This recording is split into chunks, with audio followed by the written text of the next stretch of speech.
Hello and welcome everybody. Oh my god, my voice. I haven't been speaking for like a few hours and now, whoa, I just started. Oh, anyway, I hope it's actually on the right track. I'm gonna end up doing those exercises before the stream. Like and doing vocals. Yeah, I need to do them. Welcome, Bob. Thank you so much, sir. And of course, welcome to the stream. Good evening. We got Riot Bonsoir, monsieur. Bienvenue. Salty Capybara, guten Abend. I do hope your tab is going to stay open, and of course you're going to have a wonderful time with us, ma'am.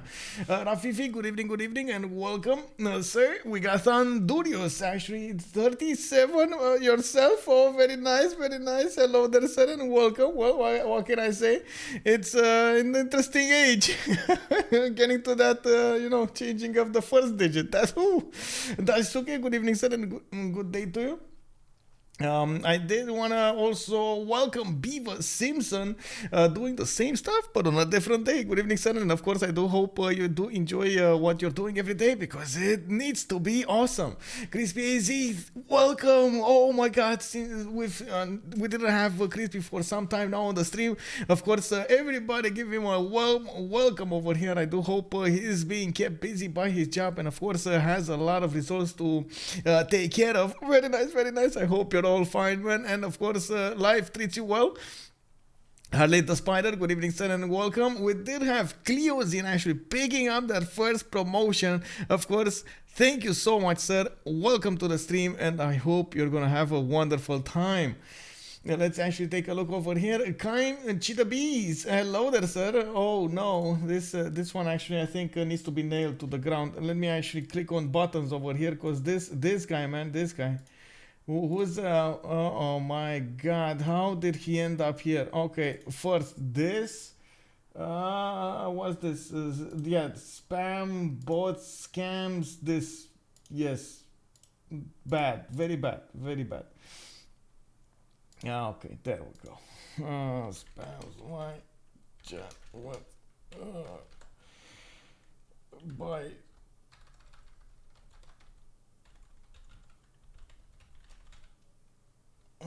Okay, there we go.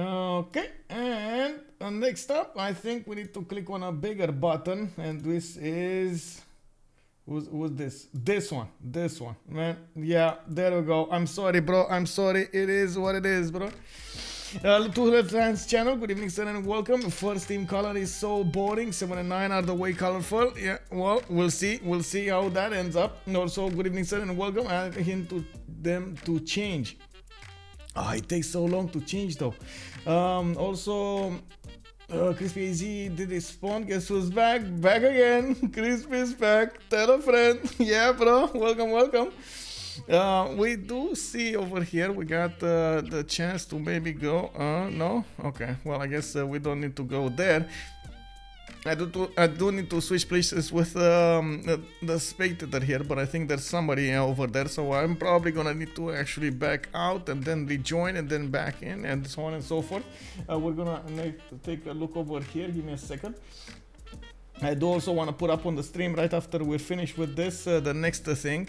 It will need to be, give me a second, the scores. This is the last week, I believe, of the CivFR Squadrons group stage. This is the group stage. We're gonna have like a week of pause and then they're gonna go into the next part of the tournament, and that's gonna be the playoffs, while of course the first 4 teams from the group A will go into the CWC.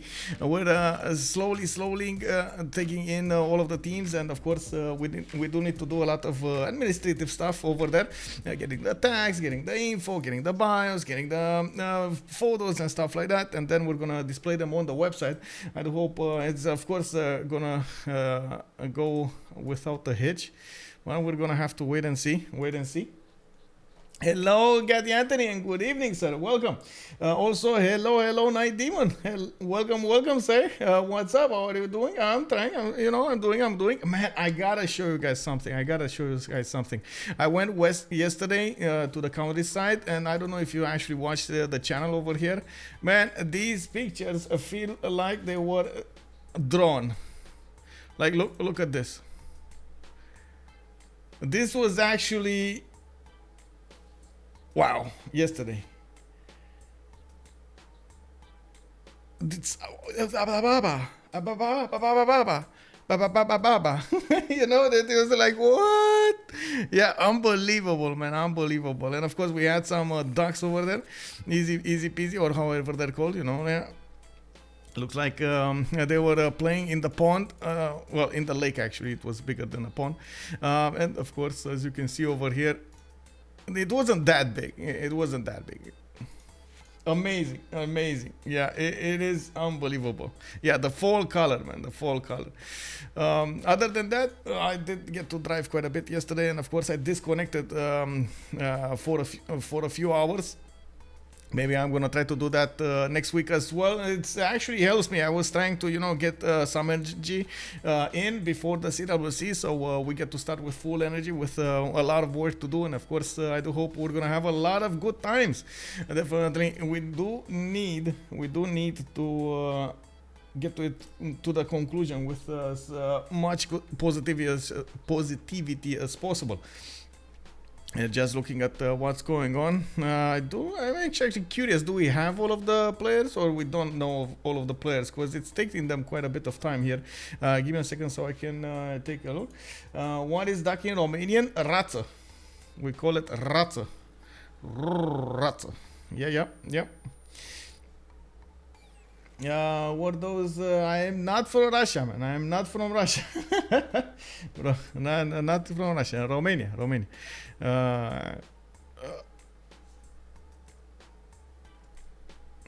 It's not really that welcome here, by the way. Anyway, it is what it is. Let's actually take a look over here. We do have Gabzou joining, and I do see a lot of people in the channel here. 2, 4, 6, 8, 10, 11 people in the channel. I do believe we will have Sedition. Sedition is from Les Sommets Rangers, that is going to cast for the French community, and I don't see him yet in the lobby. We're going to need to wait for him to show up, and of course we'll see when he joins.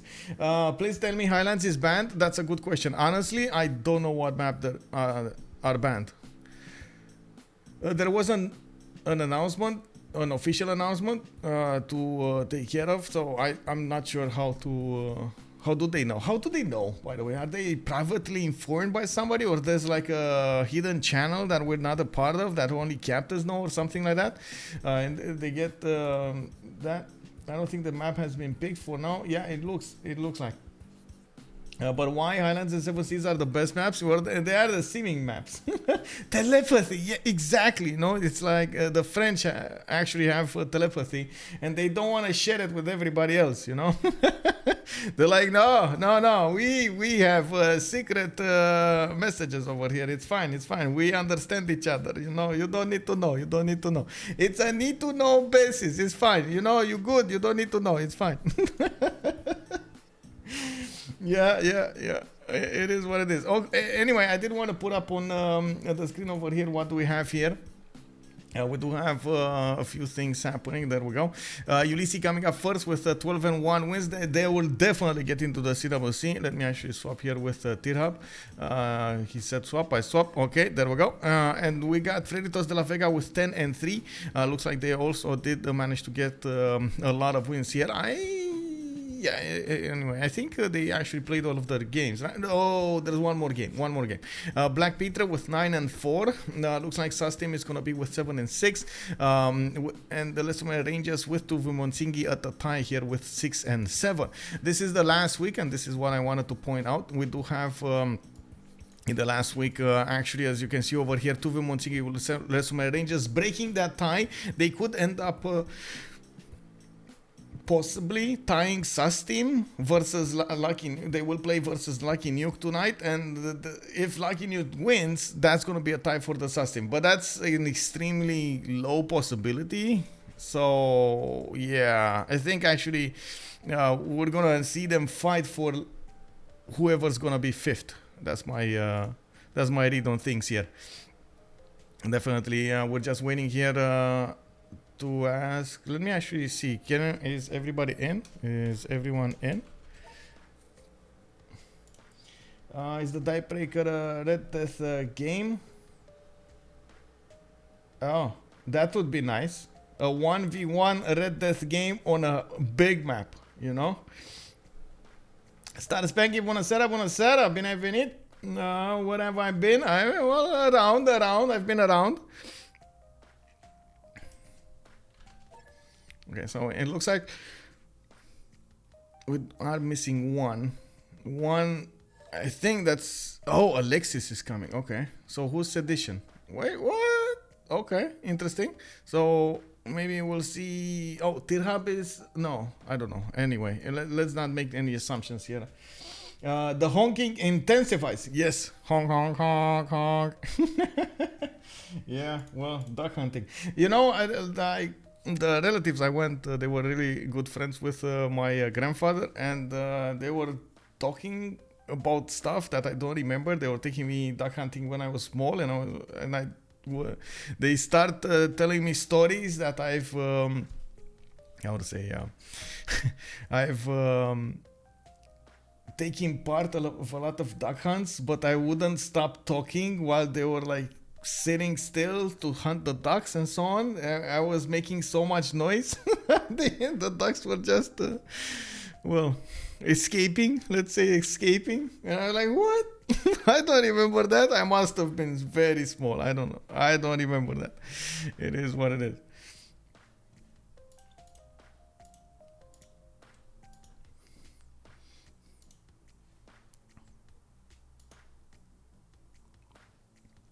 I guess I was saving them, you know?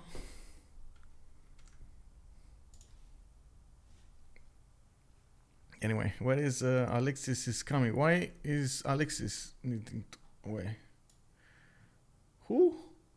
And why? Alexis Krempp? Is this a 6 versus 6? Oh, I see. I see how it is. You see them over here. Alexis with FloppyfloNG, Nawyk, Petit Pascal, and Talasta. Then we got Apology, Freezer, Gabzou, Tamlyn, and Tithub. So both of the teams are actually playing with... Okay, never mind. So Batutu is going to be a spectator. I'm going to be a spectator. We do have Apology on one side, Tithub, Gabzou, and Tamlyn. And then on the other side, we got FloppyfloNG, Alexis, Krempp, Talasta, and Nawyk. I believe Team 2 is Lesume Rangers. Team 1 is veux mon Tsingy. And they will slowly actually switch a few teams here. Yeah. Okay, very nice. Let's take a look at what's going on. Let's put... let's wait for the team plus. Let's see the team plus.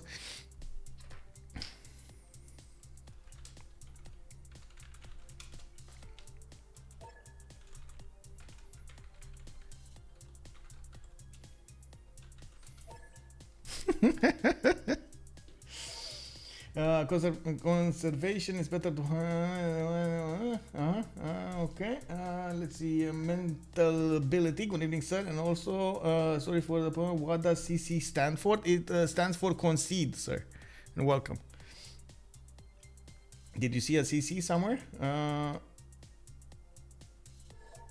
Okay.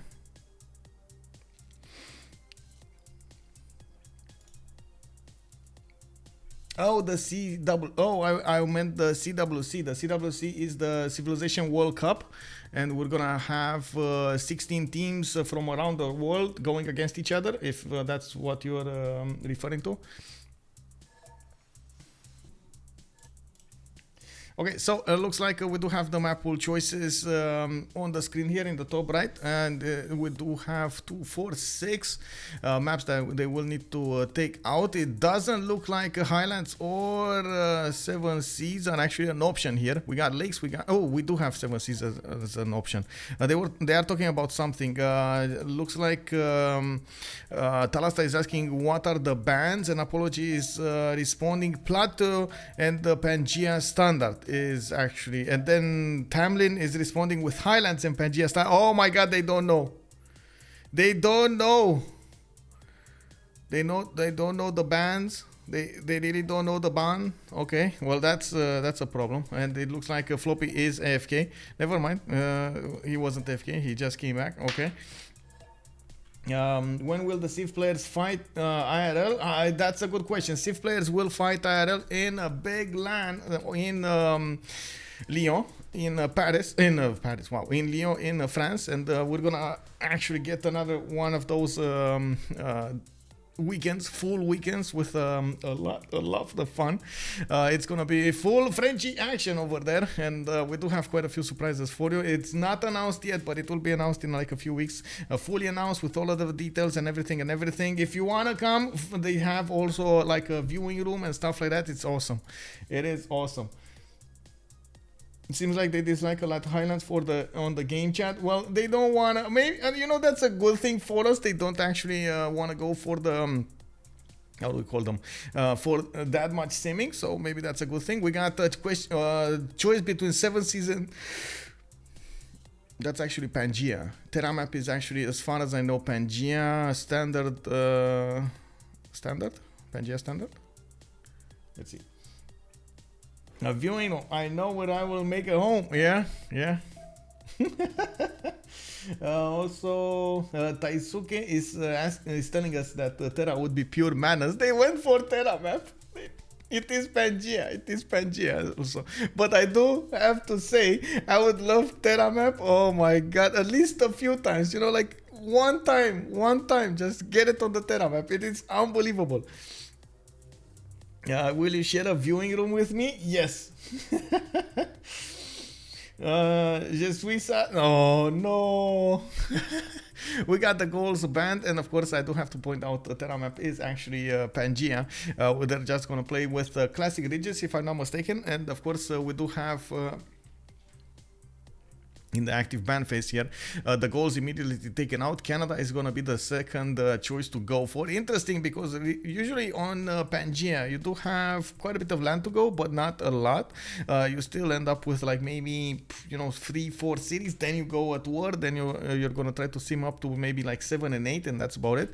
You don't really have the time to put 12 cities or more. It's a bit too close in proximity between the players for comfort. They will need to go against each other quite early. Horse rushes are a thing. Might see some iron, usage over there, maybe some swordsman and so on and so forth. So there are quite a few possibilities. Even scout rushes, that's actually a thing if they do pick up Kree. We do have 2 things actually to do. Indeed, thank you so much, Ryotsun. Let me actually go for the prediction over here. How many remaps? Let's go for 5 minutes, because we don't have that much time. We just went through half of these map bans here. Also, Terra map is Kalawal. Good evening, sir, and welcome. Thank you for the explanation here. Terra map, which is not actually the map we're gonna play today, is one continent full of people, full of players, or I should say the major civilizations, and the other continent is going to be full of city-states. It's amazing. Yeah, it is amazing. I do have to say, it's a lot of brawling over there, action from the first minutes of the game. Yes. We do have a few more choices to go for in the ban phase. Vietnam taken down in the 3rd one. Looks like Russia ends up in the 4th, so both Tundra civilizations taken down. And this is surprising. We've heard actually quite a few players on the stream here talking about Pangea and the Tundra civilizations. They were saying that there isn't that much Tundra on the Pangea, and sometimes you do end up with quite a few problems because you don't have that much Tundra to work with. But anyway, I mean, they do take out both of those choices, and we're gonna see what ends up playing. We do have Catherine de Medici, the Black Queen, taken down in the 5th choice. Mali is going to be the last one. And of course, that's a lot of gold possible generated by him. That's not going to be a part of the game. Quite a few times we've seen players go for civilizations that do tend to fend themselves when it comes to the brawling stage. So we will probably see something like Persia, some Kree, some Zulu, some... well, I wanted to say Vietnam, but that's actually banned. Something like also the gold civilizations. Oh, Rome, another good one. I'm actually curious. Lotaro is banned. I don't think it's banned anymore, right? On the I don't think it's banned anymore in the CivFR squadrons, and I'm actually quite curious if Coupe is banned. I don't want to ask them right now because it's well.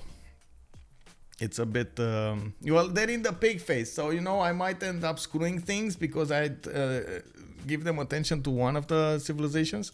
So maybe I ask Batudu. Bonsoir. Is Coupe banned? I wanna ask. I wanna know. I wanna know. Give me the answer. Give me the juice. Give me the cheese. Coupe break the map. Oh, it's not. It is not. Not banned. Not banned. We know it. It is not banned. Yeah, and the Night Demon 549. We will not actually play on Terra map. With very, very like sad face over here. We're not gonna play on the Terra map. Terra map, very, very good, very good. But this is actually gonna be Pangea. That's how they named it. That's how they put it in the votes there, because they couldn't split Pangea in classic regions and standard regions. They just decided that Terra map, whenever they choose Terra map, it's actually gonna be Pangea, one of those. Yes, somebody must go Coupe. Yes, bring on the Coupe. Bring on the Coupe. They're actually gonna go really war over here, coming up with Wilhelmina. And then with, oh my god, did I just say that? Then we do have Scythia coming up in the third choice, and then Zulu. How is Wilhelmina a thing on this map? Like, what? Oh, like oh no, never mind. Actually, looking at the chat over here, they chose Alexander. Okay, that makes sense. You know, Macedon definitely makes sense. So they have Rome, they have Alexander, Macedon, then we do have Scythia, and then we do have Zulu. That kind of makes sense. It's not a troll. Oh my god, can you imagine Wilhelmina on this map with these civilizations? Oh no, I feel like you know, there was a meme. Maybe you guys know it. Such a killjoy. Can you? Oh my god, man. Have you guys seen Alien? Alien 4 to be exact. Have you guys seen the scene when the aliens actually tear one of them out? They fight each other until one of them it gets well, liquefied. So they actually breach the station. Well, that's basically Wilhelmina on this kind of map. You know? Not fond of spooky movies. I see how it is. Yeah, well, to be fair, it does end up giving. It does have quite a few scenes. We do have new bands coming up here with Basil II and Teddy Rough Rider coming up in the 8th choice. 9th and 10th will need to be chosen, and we'll see what they end up on. Looking at how they will play this, of course, it does look like they are more interested in simming rather than anything. They're more interested in warring rather than anything simming, which is gonna be awesome. I can't wait for this. They still need to get something for the gold generation, so I would assume at least one of the civilizations will be picked to handle that, and I'm probably gonna expect something like Victoria. I don't think Portugal is actually gonna be a thing here, even though I would like to see it. Maybe we're gonna see something like Egypt also. Egypt could be a good choice on this map. A lot of gold for, well, sometimes two players actually, because you do get some insane trade routes over there. And of course, there can be something like Dido just spamming the coast with cities. Also, I like Peter Jackson movies like Bad Taste or... Oh, I have no idea what those are, by the way. Let me actually take a look over here. I don't know what that is, but I think it's... Oh, he actually made Lord of the Rings. Okay, interesting. One of them actually. Oh, I like King Kong. I know King Kong. There we go. I know King Kong. And of course I do know the Lord of the Rings. I do not know Bad Taste. So I don't know Bad Taste. I'm gonna need to watch it. Oh, okay. I see how it is. It's his first movie. Okay. So we do have the Crete taken out as an option. Looks like Poland is going to be taken out as well. While Gabzou, Tamlym and Alexis Krempp is coming up next. We're going to see what they they will pick here. Montezuma being picked up in the second phase. Of course, it does keep the trend of war civilizations.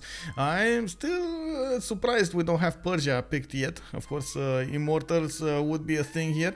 And man, I would love to see something like Congo. I don't know if they actually even think about Congo, but I would love to see something like Congo here. Oh, there we go. Gabzou is gonna go for Cleopatra. Of course, well known for those trade routes, well known for those Mariano chariot archers. Early, well, wheeled, I would say, crossbows.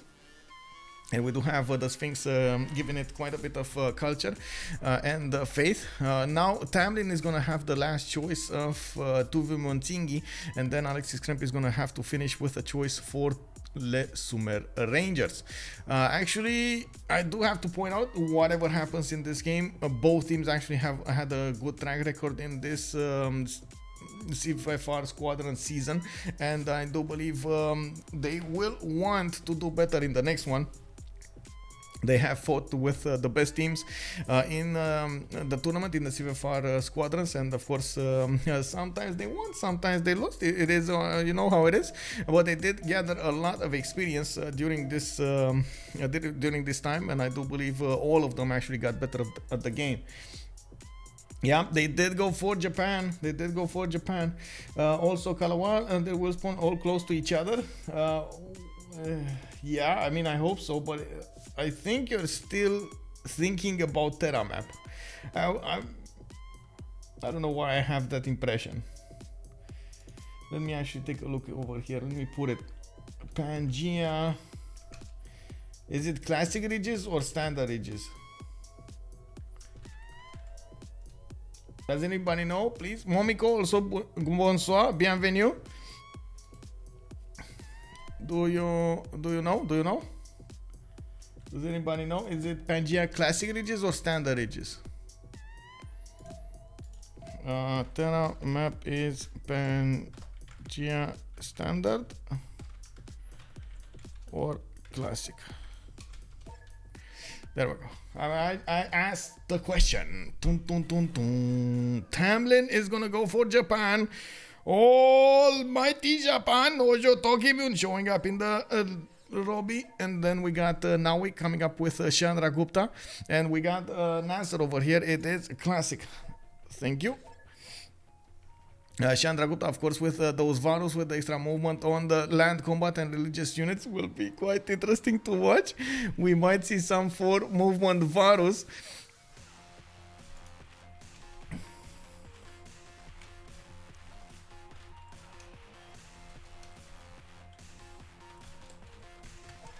There we go. There we go. So now we're gonna need to turn off these ban phases, and of course they will go out. Well, it's gonna be deleted, and then we do have a necessary step to ready up for this. You see, oh, there we go.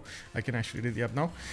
Apology is gonna go for Rome. We got Floppy on Alexander with Macedon. Talasta is gonna go for Montezuma. Tamlyn on Shaka. Alexis Krempp, Tomiris. Gabzou coming up with Japan. Tithub with Cleopatra, and then Nawyk is gonna pick up Chandragupta.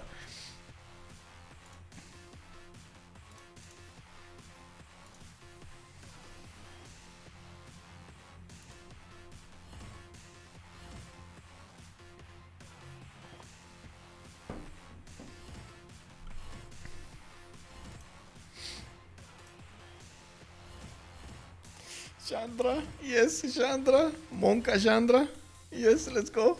I think they are changing the map over here. Of course, it will be Pangea. We do have the Wonders Band here, Matterhorn, Giant Causeway, Lyceum Fort, and of course Bermuda Triangle.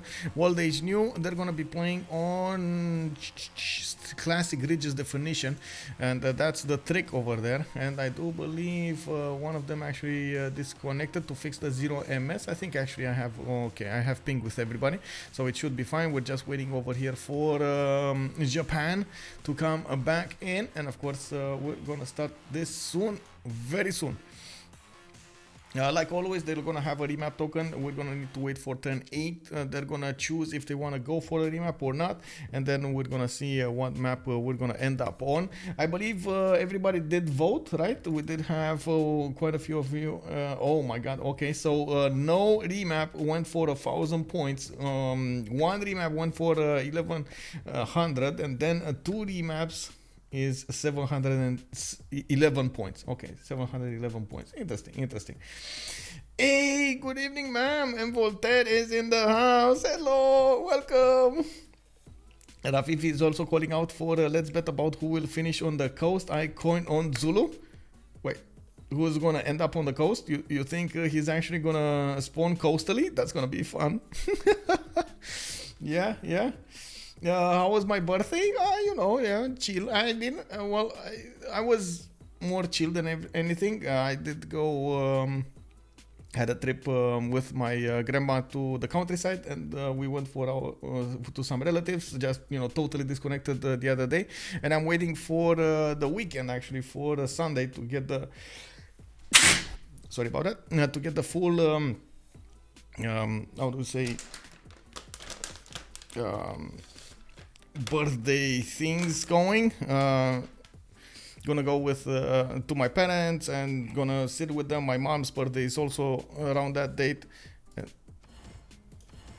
There we go. Actually, Batudu needs to ready up, and we're gonna have, I think, just a casual grill with some nice food, with some nice vibes, with just chill, not anything, nothing special. Thank you, by the way, thank you. Zulu and Chandra will. You think they're gonna actually finish on the coast? Kala Wal is making a bet over here. Zulu and Chandra will end up on the coast. Interesting. Well, we'll see who's gonna end up making those harbors. Tithub is gonna go for Egypt. Looks like Tamlym is gonna be on Zulu. We got Gabzou on Japan. Apology on Rome. Talasta will be the one with Aztec. FloppyfloNG on Macedon. Alexis Krempp on Scythia, and then Nawyk coming up with Chandragupta. We're going into the game now, and I do want to check something. Okay, there we go, really quickly. Looks like we do have the map. Oh.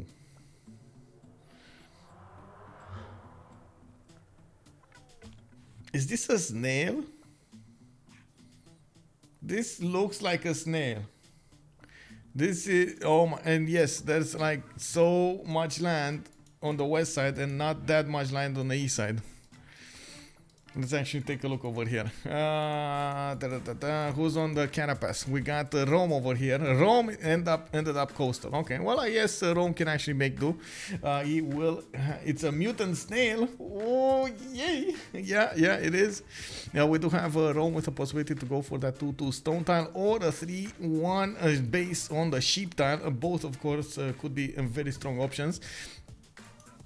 And we're gonna need to see what he's gonna do. I think actually the 3/1 sheep is a better choice, just because you do have a 2/3 to work right from the beginning. You don't actually need to buy something, and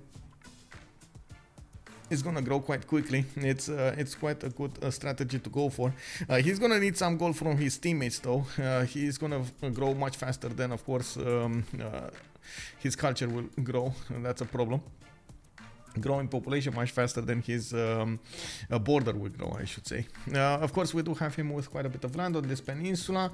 I do see he's also going to have Aztec on that sea to the southwest. They will probably fight at some point, and this is fine actually for both of them.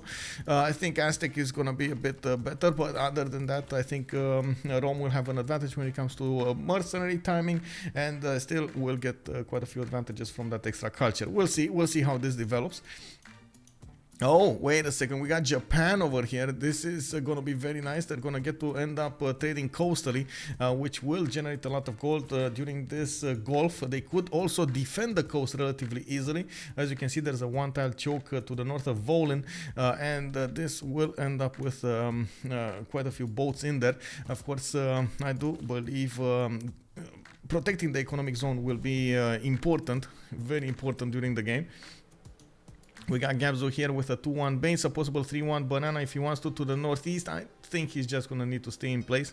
If he goes for the banana, it's gonna turn that into a 2-1, so it doesn't make really good sense. I guess another possibility would be to go over on that 2-2, but again, losing the 2-2 to work at the beginning might be costly, too costly, and I think just settling in place would actually end up being the best choice he has.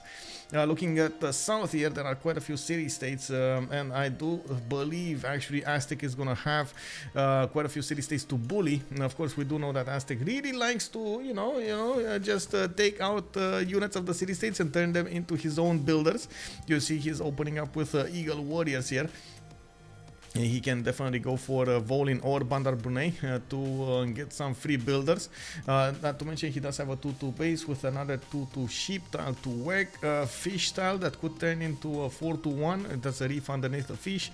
And we do have him with a good campus. I see a +3 here. Very nice, very nice. I do believe actually he's going to have a bit of problem with the fresh water, but he's probably going to want to stay coastally anyway. He's probably going to need to commit to this somehow. We do have, let's see, after Nazca, we do have Nawyk coming up with Panna, and a few comments here. It's insane Pangea. Let's see who got shafted. Also quite an isolated seas for Pangea. Yeah, this is a Pangea shape. Yes, this Momiko is big Pangea shape. Scythia is around. I saw the Dawn. Holy reef tiles, so there are gonna be some sweet campuses. Indeed, I can already see the plane blocking that one tile chunk. Yes, the plane. Man, you can see so far into the future, bro. What is this? Alexander Coastal as well. I saw that. We're gonna end up. Come on, don't get ahead of ourselves. Come on. Wait a second. We got Nawyk over here with that 2-1 base. Interesting that he didn't actually go across for that iron tile. Could have actually acquired the coffee, and of course got some extra culture working. Looks like he is gonna need to end up settling cities on the west side and on the east side. He has a military settle on the west towards Nazca, and from what I can see, he has another military settle on the east on that coffee tile. Very nice, two militaries quite quickly. He also has Egypt on his east side, and they will probably be trading punches for some time of the game here. Tithub ending up with Rakiret on a lot of floodable terrain tiles. He will probably follow the river to the west and next to the mountains. You can see he has a good 2-2 base to work on the west side with a lot more floodable terrain to work, and I do believe he's gonna need to do something. Oh, trade coastally with Zulu. Oh my god, you called it. Zulu did actually end up coastal here. Oh my god, Tamlyn is coastal. What is this? He probably gonna be like, woo, bro, I need my gold. Where my fresh water at, bros? Where my fresh water at? Tamlyn coming up with dice tiles in the capital. He has a 2-3 to work, a lot of fish tiles, and I do see he's pumping out a scout. He's gonna get an early Pantheon, which is gonna be nice. We're going to need to see what he's gonna go for, and from what I can see, he does have an opponent to fight on the west side. He has Alexis Krempp. Oh my god, this is Scythia with Ainfa Yayayokul. Oh, very nice. Jokul, actually, right? It's this is Chi or something. That's what you guys are telling me, that I need to pronounce it like Chi or something. Anyway, Alexis Krempp is probably gonna settle that next, and I do see him going for builders here. I can only imagine, is this gonna be the one time in this whole tournament that we're actually gonna see Fire Goddess a thing? Is this that one time? It might be that one time. You know? Wow, Crispy! Thank you so much, sir. We got 5 gifted subs over here. Thank you so much, Welcome, sir. Oh my god. Thank you. Let's see. We do have Alexis Krempp coming up to the north, of course, with that extra culture, extra production that he could gather. Scythia does also benefit from getting a lot of faith generated by something like this. You can imagine getting him to buy those units out with with Faith is gonna be a thing here. Scythia can actually buy cav units and have cav units with Faith. Very nice, very nice. One last civilizations to go on for before we're gonna end up picking the bands over. Well, deciding if we're gonna keep this map or not.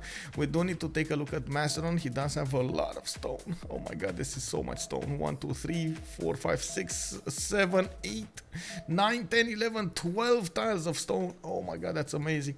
He's also coastal with a freshwater settler. I do see somebody actually got a relic. I don't know who, but we can find out.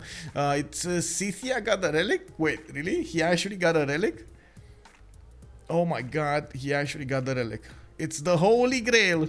The Holy Grail on Scythia, bro. Oh my god, man. The Sumers will keep it. Tsingy, it depends who will find it. Yeah, wait, there's a Tsingy on the map? You said there's a Tsingy on the map? Where's the Tsingy? Where's the Tsingy? Oh, Paititi coming up north. There's no Tsingy. Wait, why you tell me there's a Tsingy? Oh, I see the team you say. Okay, I see how it is. Well, we do have the remap vote going on over here, and as you can see, we do have them started up. We do need to see if they are going to think about this. Both of them actually have good economical stances with those how to say land masses from those coastal trade routes. The biggest issue we have probably it's Egypt versus India. We do have Scythia versus Nazca versus Zulu, and at the same time we do have Rome that will 100% gonna need to fight Aztec, but they don't really know about Aztec. They don't know exactly what he is, so I don't think that's actually gonna factor in to their choices. We just need to have Gabzou picking up something, and we're gonna have this map being played. Oh my god, so much action! Yay! Yay! So this is gonna be great. This is gonna be great, guys. We got on one side, we do have, of course, Ulundi coming up with those settlers. He is gonna find out about Scythia getting those builders going towards the north, putting down those very nice and juicy kurgans. Did find about Taifa Yokul, and of course the settler is probably gonna go north. Hey, we got another 5 gifts sub, and a hype train is about to go down. Thank you so much, anonymous gifter. Thank you, sir. Thank you. Gathy Anthony calling it a no. Yeah, indeed, it is a no. Let's go, Beavers Bonnet, Beavers Simpson. Oh my god, I'm sorry. Whoa, they didn't remap? They did not remap. And we need to call it. Good luck, have fun, everybody. We do need to put the team names on the map, and of course decide what we're gonna do over here with the prediction. It is gonna be the none. The players, the viewers that actually put into the none will go for that.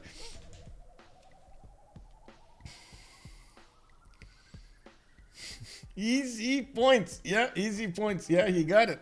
2800. Bam, boom, bam, bam. We got Beavers over here winning the big bucks. Poor Egypt gonna get squished between Macedon and India.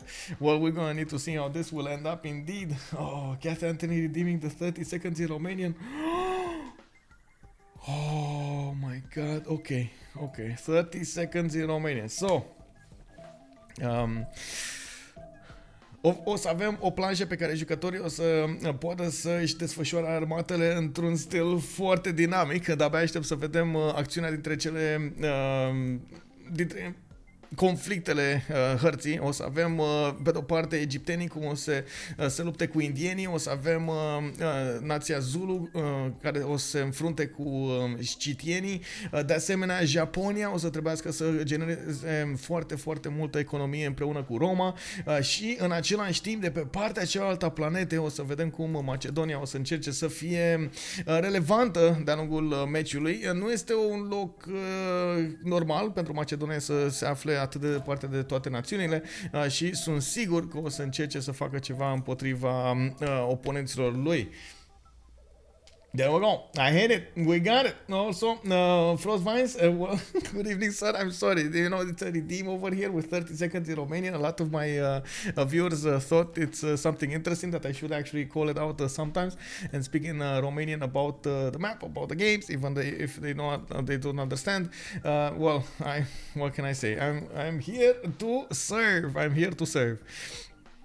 Yeah, we do have what I said is we're gonna have a map with a lot of conflict. We're gonna have a map in which the players will fight each other in quite a few matchups. First of all, it's gonna be Scythia going against Zulu. We're gonna have Egypt going against India. We're gonna have Japan that will need to will need to get a lot of economy going between him and Rome. And then on the other side of the planet, we do have actually Macedon coming up over here with Floppy that's gonna try to be relevant during the game. It's not that usual that we have Macedon that far away from his opponents, but looking at this, he's actually on the snail head over here. Wait, is this snail winking at us? Is he winking at us? Look at this, man. He's actually winking at us. He has a triangle right smacking his face, one eye open with the you see on the map over here, one eye open, and then on the other side, no eye. Like really close down his eyes. Oh, wow. Okay, well that's gonna happen. Wow, we got Polush. Hey, bienvenue. Thank you so much for the 5 gifted subs. Much appreciated, ma'am. Welcome. I do have to say, somebody actually today was asking about you, Pauline. He was asking if you have a YouTube channel. Looks like a lot of people wanna see you stream. Thank you so much. Merci beaucoup. It's all good. Thank you so much. I haven't been streaming yesterday and the day before, so you know it makes sense. Thank you so much for the 5 gifted subs. We do have to talk about civilizations in detail, but before we do that, I do want to put the team labels on the map so we do know who is who. We got Lesumer Rangers, that's going to be LSR on the left side of the screen here, and then on the right side of the screen we do have veux mon Tsingy, that's TVMT. And whenever I say TVMT, I'm thinking about what is that? Teenage Turtles. What was that? Ninjas, you know, the turtle ninjas. That's what I'm thinking of. No, I'm not. No, this is just my usual self, you know. Teenage Mutant Ninja Turtles. Yes, exactly. That's what I'm thinking. Teenage Mutant Ninja Turtles. You see, TPMT. It's just, you know, like a few acronyms. Paul Hertz, also good evening, sir. Guten Abend.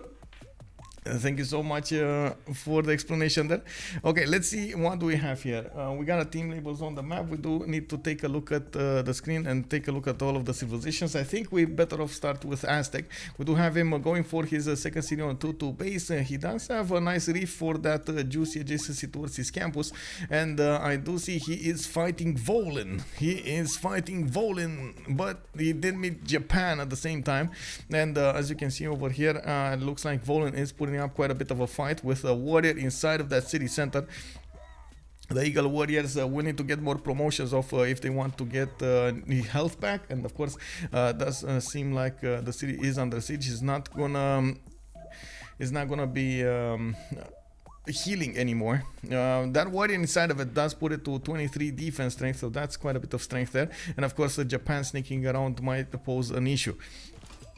We do have Tenochtitlan with available horses to the south. He's in the second ring. His Iron Tile is going to be third ring. And I do see he has quite a few options to settle cities on the coast. He might end up with around 5 cities on the coast and then going to need to go east side. That's a bit of a problem on the rivers. We don't have that many hills, that much production, and he's going to have to try to adapt accordingly. We do have Japan with an early pantheon. Earth Goddess has been chosen, and as you can see over here, he did open up with 2 of these. Honestly, I'm very worried about this. Like, okay, sure, I like Face Japan, but we've seen it actually multiple times how it doesn't actually pay off in the long term. You're still better off going for Paintbrush and Voice Japan for something else. And Gabzou over here is definitely gonna need to get the economy going with Rome. I think they know about this. They probably know about this, so I'm actually very curious why they chose to go for this kind of setup instead of going for harbors. In this situation, it feels like harbors would have been a much better choice. But anyway, we'll see how this evolves. We'll see how they will do. Gabzou is definitely gonna try to sim to win. And we're gonna need to take a look how he is gonna need to fight off these Aztec warriors. Maybe he'll defender of the faith while preparation for fighting on the sea. Yeah, it is expensive though. This is a commitment. Once you go holy site, I wouldn't really. I mean, let's see. I think actually going for celestial navigation is going to be a hard one. Quite an interesting option here. He's going bronze. Wait, what? After holy site, he's going bronze. Okay. You know, it is what it is. Taking a look at the cities of Rome, he's gonna get. He did manage to actually put it on the 3-1, and looks like he improved those 2 fishes very quickly. And he's gonna go for a third builder actually coming up from Cume and Rome. We do have him going for the south with a third settle. He's going to be a bit faster than everybody else when it comes to his cities over here. Well, everybody else in this corner of the map, looking at Aztec, wink wink, and of course Japan, winky winky. We do have Cume as the second settler with an available whale improvement. That's going to give him an extra amenity and of course a little bit of production in gold. And we do have him with quite a few cities that he could settle. I am actually very sad. Boro, why did you do this? Why did you put the city of Cume on the north while you could have just ended up next to that oil tile? Some juicy commercials going towards Japan. Well, anyway, he's gonna go internals now, and by the looks of it, he does have horses to the south of Rome in the third ring. He's gonna get quite close and personal with that settler, and by the looks of it, no iron. There is no iron. There's no iron in the forest, and no man needs nothing. Like, really? There's no iron? How is this possible? Did he settle on iron? Is this an iron tile? No. This definitely is not an iron tile. That's so weird. Anyway, in Kyoto, we have the same. By the way, we got horses in the second ring of Kyoto. But then there is no iron anywhere unless he actually put these campuses on an iron tile, which I can't really check right now. This is not an iron, and this is not an iron. Wait, Cume is on iron? Where do you see that? Did you see it earlier? Because I don't see it in the drop down. I don't know. Maybe it is. Maybe it is. You're 3 times seconds in Romanian, maybe low on power. It happens, man. It happens. Oh, you said it earlier. Okay, thank you. That's actually a good one. So he does have iron in Cume. We just don't know about Kyoto and Nagoya now about iron. Well, okay, interesting. It's very unlikely that you don't spawn with nothing, you know. Oh my god. Actually, Alexis Krempp, instead of going for the Einfire Yokul from the beginning, he did go for initiation rights. Oh man, and I do see Neapolis coming up over here on the east side, right in the face of Zulu. This is war. This is 100% war over here, and I gotta say, actually, in this situation, Scythia is gonna be much more effective. It does have lower timing when it comes to his attacks, because Zulu does need to actually put down Ikandas, get some banners, get some project, you know, like get some cities down. It takes a while until he gears up for his awesome timings, and he doesn't have from the beginning an extra damage, while Scythia does. That extra +5 actually does so many wonders. Alexis Krempp is actually not even gonna care about the lack of fresh water here. He's just gonna end up placing his city directly on the wonder, Einfire Yokul, getting those extra juicy culture points going, and he is gonna need to improve that wonder with quite a few mines. Usually the wonder, actually, after it gets a few explosions going and so on and so forth, it does get its own production going, but right now it's just gonna be a provider of culture. Maybe one of the reasons he didn't actually want to go for it from the beginning of the game, because he knew he's going to need to spend the builder into it. The Pantheon initiation rights is going to give him 35% from the faith, from the 35% faith from the production of the units that he's going to output from his cities.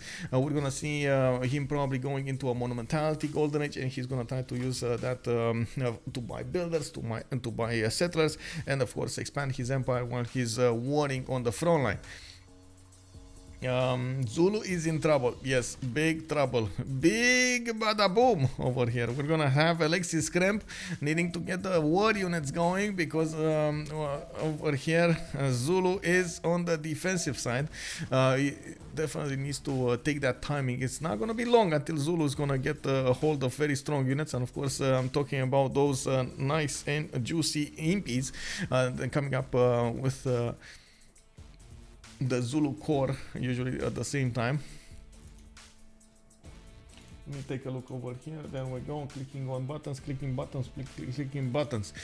We do have Zulu going for God of War and Plunder. He's gonna start to get an extra point of generals from his Ikandas. You see he's already on 4 great general points at 10. He did put from Ondini another Ikanda and getting some builders out from his cities. He does need to actually improve his resources. He does have horses and iron in the city of Ondini, first in the first ring, second in the second ring over there for the iron. He does have some more horses in the south that he could just settle on. And I got a point on, he will have trade routes with his ally over here. Rakedet, Tithub and the Thebes have been put on the coast. They could trade with the city of Ulundi. If he would, you know, be generous to actually make something like a commercial or a harbor, it would be amazing. I don't think he's going to have time though. That's going to be an issue. Opening up with Moksha, or getting another builder going for the improvements. And we do see him starting to get some spearmen out. The spearmen are actually quite weak against archers. Archers over here are gonna be at the beginning the choice to go for Alexis Krempp against his opponent Tamlym. We got also India coming up in the south with the God of Craftsman as a choice, going for doubling camp. Oh my god, this is war. This is what I was talking about earlier. Oh, maybe we're gonna see some trade routes. Maybe we're gonna see some. No, this is like straight up war. 4 movement varus. Woo! We got Scythian horses coming up soon. We got those impies that are training right now in the cities of Tamlyn, and we're gonna have Macedonian Hetari coming up from Alexandria and Shalkidiki. Also the city of Pella is of course building up an encampment. Oh my god, you can see what happens here. Now let's see, both Alex and India settling towards Egypt. Yes, yes, man, these are the aliens starting to find out where the other alien is. They're like, oh, come here boy, come here. We need a prediction. We need a prediction. Yes, let's see. Who will win? On one side, we do have Le Sumer Rangers. On the other side, we do have veux mon Tsingy. And we got, well, I hope we're gonna have 30 minutes to go for. Let's see, let's go. Yeah, 4 people going. This is, you know, the juicy Pangea. This is why I love Pangea, and I would love to see some more of it. We got from the beginning actually some attacks going against Nopava. Man, he's not caring about it. He's just attacking full force. We got multiple archers going there, and now there is a warrior inside of it. And of course, the city did go up to 22 strength. Zulu is starting to improve some of his archers, while Scythia is bringing more units to the front line. In the cities of Nawyk, we do have those encampments directly on the east towards Egypt. We do have him going for his encampment training project. He did get some very juicy tiles to work. The horses improved. Of course, he's gonna gather some horses. We do have another iron tile here to the south of Pana. They do know about iron, and of course, they will start to gather that resource. I'm pretty sure we're gonna see him going for horseback riding. They're going 5 turns, and we got Alexis Krempp 2 turns. Only 2 turns away. Can you imagine 2 turns away from getting his horses up? I'm extremely surprised. Why didn't he go for Fire Goddess? Oh man, Fire Goddess. So many tiles over here. 9 faith a turn just from the city of Meku. Just, you know, oh my god, amazing. And he had another city here that he could have 1, 2, 3, 4, 5, 6, 7, 8, 9, 10 tiles that he could have gotten with. That's 30 faith a turn. That's amazing, just from a Pantheon. It's just players don't even consider it anymore. It fell off the cliff in favor for the choosing. Anyway, for the Pantheon, we do have Egypt coming up with Rakedet, Thebes, and Ses. Looks like he is going for the Mariano chariot archers from his from his second city, while Rakedet is building up a Stonehenge. I do see India was about to disrupt that Stonehenge, while Tithub is starting to improve some of his tiles. He does have another one of these sphinxes that he could put on the west side, but unfortunately he's going to need a little bit more production. He did go for Lady of the Reeds and Marshes as a Pantheon, so he's getting some extra production from all of these floodable terrain tiles that he has in his borders, and of course you do see over here the marsh tiles are getting an extra point. It would be amazing if you also manage to get something like a Temenanki in one of these cities. It will give him a decent chunk of science per turn, but I doubt he has the time to do so, though. It does take away a lot of your time to go for it. Yeah, Trojan man, good evening, sir. Yeah, indeed, Sumer Rangers is like, oh, bro, I'll show you the Sumerian way. Is Egypt aware of Alex? I think so. Yeah, I think he's aware. Well, as far as I know, let me actually take a look here. Yeah, he knows about Alexandria. He knows about Shalkiriki.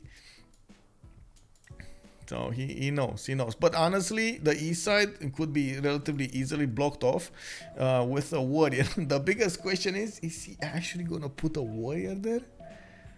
You know, like we've seen it so many times in which the players just totally forgot to put a warrior. It's just, you know, turn after turn after turn, they were like, oh, I need to do this and then I need to do that, and it's fine, he's not gonna come for me, it's fine, you know. Like 10 turns later you see the cities of your opponent getting 40 strength and ooh, horses, ooh, and then it's fine, I have time, I have a few more turns to put a warrior there. And then 5 turns later the horse shows up on the border of your city and you're like, ooh.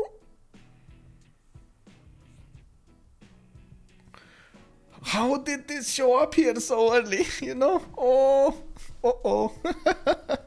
Anyway, we got Moksha going in the city of Rakedet. We do see he's getting some extra faith and extra culture coming up from those sphinxes, and I do see he actually went with a trader towards Ulundi. Interesting choice that that trader did not go. Actually, I don't think he actually has the tech. That's the problem. And we got horses both over here by Scythia. He's gonna get one from Napoli. He's gonna build another one from Pokrovka, while he is spamming like a madman those kurgans for the extra faith and the gold. He does have quite a few of these pastures to improve, and of course I do see he also had an option to go for the camp improvement here in the deer tile to the southwest of Pokrovka. Trojan man, am I gonna miss golden? Yes. Also, if he ever lets Hetari in, he's dead. Yeah, Hetari are gonna be a problem here. Very, very big problem. Bigus problemus. I'm actually extremely surprised about what's happened here, and of course, as you can see, Alexis Krempp is still keeping up the pressure against Tamlyn. And at the same time, we do have Alexis coming up with the horses from Napolis. While he did lose an archer, and that was, I believe, quite a costly adventure. I think he wants to keep Tamlyn on his toes and not making projects, making war moves. While of course, I do have to point out the Scythia is not gonna get a general. This is a problem though, not getting a general. It looks like he's just not gonna nail that timing. Wait, did Ifire Yokul just explode and gifted Makeup another? Oh my god, another point of science, some extra food. Like, look at that tile, bro. A 6-1-2-1 a tile. You know, it's all fair. It's all fair, bro. Coming up on Macedon, we do have God of the Force. Oh my god, Floppy! Have mercy, Floppy! Oh my god, you're getting in Camon training project. He needs 2 projects over here if he wants to get a general. I do see him getting a builder, improving his tiles. He did improve his sources. He's probably gonna need to improve his iron tile. Has another in Camon coming out from Shalki Diki, but he's first going for a builder. As you can see over here, going for builders is gonna allow him to chop those units out, and Egypt is probably gonna be on the receiving side of all of that strength, while he's gonna need to focus on the west side. Wait, wasn't there a Mariano chariot archer somewhere? I know it was coming. Oh, I see. He actually put it off. Interesting choice over there. Tithub is a little bit over the necessary threshold for a golden age. Wait, is Nawyk not gonna make it? No, he needs to get the general, right? Yeah, he's gonna get the general. Okay, that's fine. He's on 18 out of 19 with the general. He's gonna be 19 out of 19. Alexis Krempp coming up with 30 out of 19. Talasta 24 out of 19. We do have FloppyfloNG actually 18 out of 19. Oh. Is Tamlym not gonna make it? Floppy not gonna make it? No, he needs to make it. Like, he has a encampment training project coming up next turn. Oh, he has. Okay, there we go. It's fine. 18 out of 19. Come on, bro. You can. Wait. Oh, that was Zulu, right? That was Zulu. Macedon, 4 out of 30. 4 out of 30. Does he have okay, sub builders that, oh my god, they can't chop in time. There's not enough time. Tech side. Archery 3 turns, political in 5. Nobody's boosting political. I really hope he's gonna get a point from somewhere.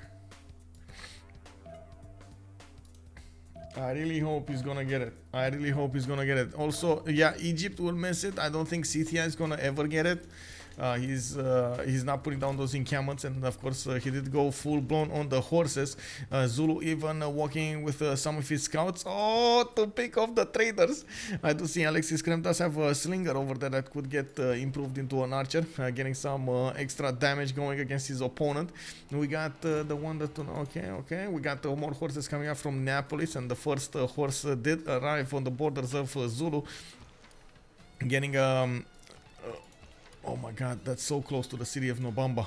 That is a problem. We got unfortunately we do have this horse coming up from Neapolis a bit too late, and as you can see over here, it's gonna take a few turns to actually double hit the city of Nobamba, while we do need to see a Zulu warrior plugged in that city center, so it boosts the garrison defense strength. Yeah, I do also notice we got Tamlym over here with quite a few archers that will need to start shooting the horse down. Very important. He did very well actually taking care of this. Now he just needs a little bit of extra strength in the city center. Floppy did get 19 out of 19, and then we do have Nawyk coming up with 20 out of 19. Very nice, very nice. It's funny when the bottom right button says waiting for apology. It's like a massive aggressive. It's like a passive aggressive. Wow. Oh man, I can even see it now, you know, like with the. I think everybody knows the stance, right? Everybody knows that stance.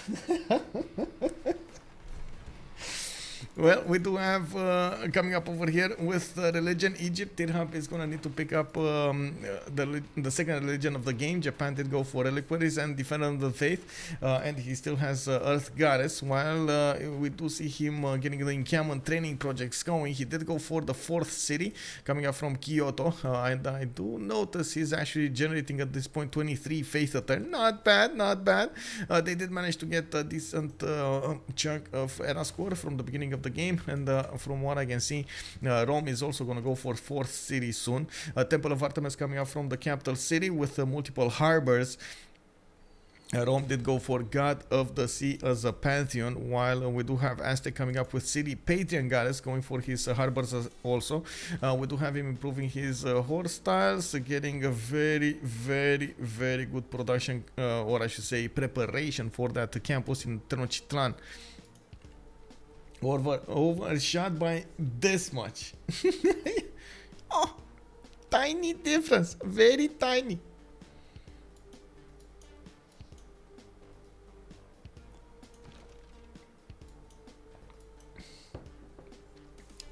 Aztec failed killing Volin? Yes.